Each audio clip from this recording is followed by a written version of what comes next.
We don't want that flag.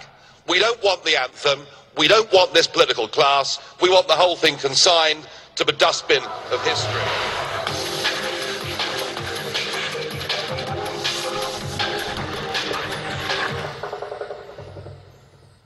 Farage. Joining us now is Nigel Farage, co-president of the Europe of Freedom and Democracy Group and national leader for the United Kingdom's Independence Party. Nigel, can you update the listeners globally on what is happening in Europe? How bad is it over there? It's just a real mess. I mean, there is total confusion, fear, a total paralysis, actually, and no one knows what's really going on. 6 weeks ago, the British Prime Minister, David Cameron, said that we had 6 weeks to save the European economy and possibly the global economy too. And the deadline was the Cannes summit, which has been and gone last weekend. And you could tell from the European leaders leaving that summit, their faces like thunder, that nothing had been agreed. And Obama's face was an absolute picture at the press conference when he described his own incomprehension and actually who was in charge in Europe. And of course he's absolutely right, because we have a European Commission headed up by Mr. Barroso. We have a European Council headed up by Herman Van Rompuy. We have a Eurozone group headed up by a Luxembourger called Mr. Juncker. I mean, who actually is in charge of this? This incredible bureaucratic structure of unelected people. The buck doesn't stop with anybody. And you see, we're used to democracies. I mean, if something chaotic and disastrous happens in the American economy, the buck stops with Obama because he's the guy that's been elected to be the president.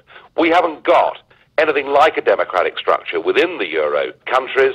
And frankly, my feeling now is that all the while the problem was with Greece and Portugal and Ireland, serious though the problem was, they were relatively small economies compared with the overall size of the Eurozone. But now we have Italy. Italy, which is the third biggest member of the Eurozone, and interest rates, their rates they have to pay as a government to borrow money in the free market, have shot up this week.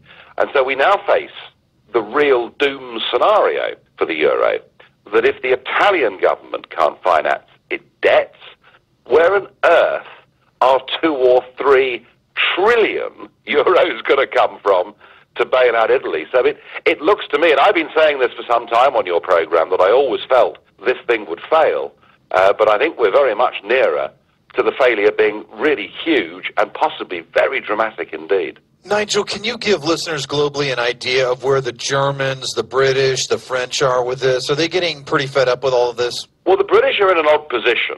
We, of course, are an island off continental Europe, geographically and politically. As far as the euro itself is concerned, don't forget that we still have the British pound. So we're not as directly involved in this crisis as the other continental countries are. But I think that where the real anger is beginning to well up is inside Germany. You see, Germany had its disasters. Well, it had its political disasters, but it also had an economic disaster.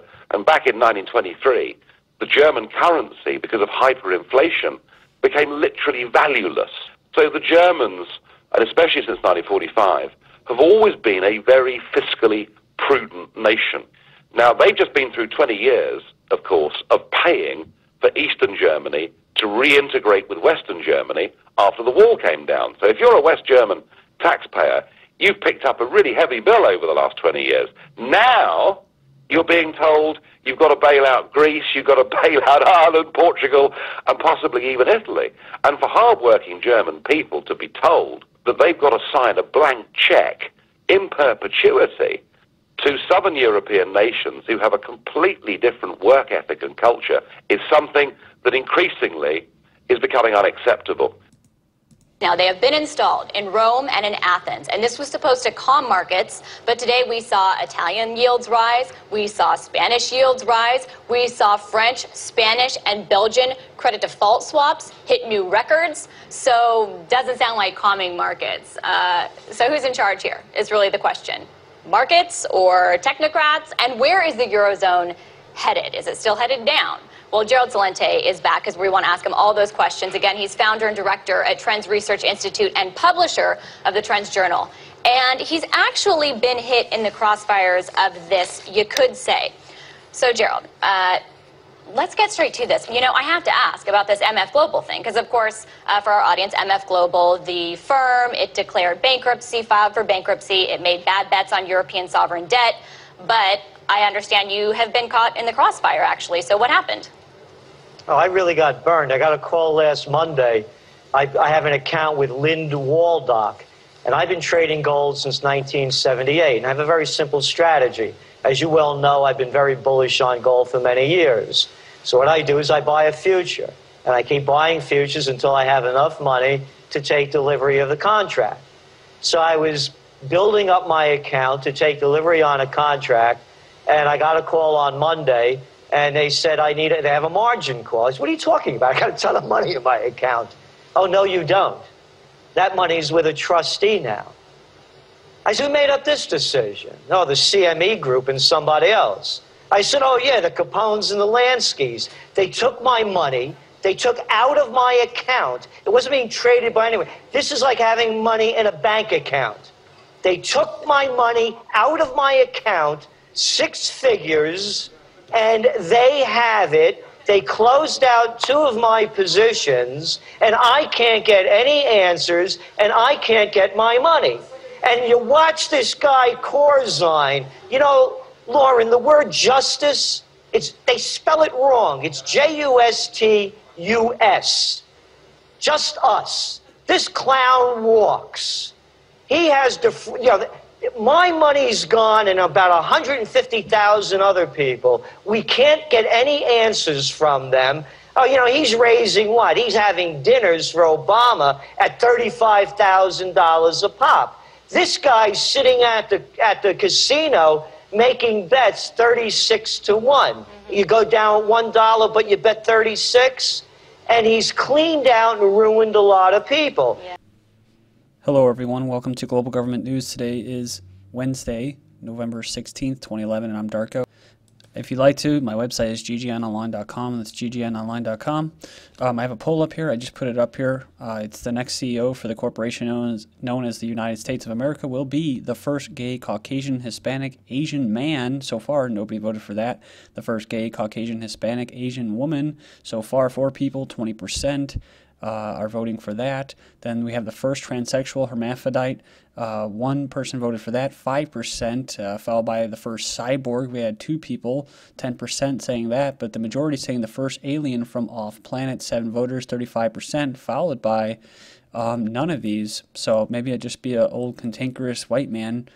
Maybe it'll be Ron Paul. Who knows? I don't know.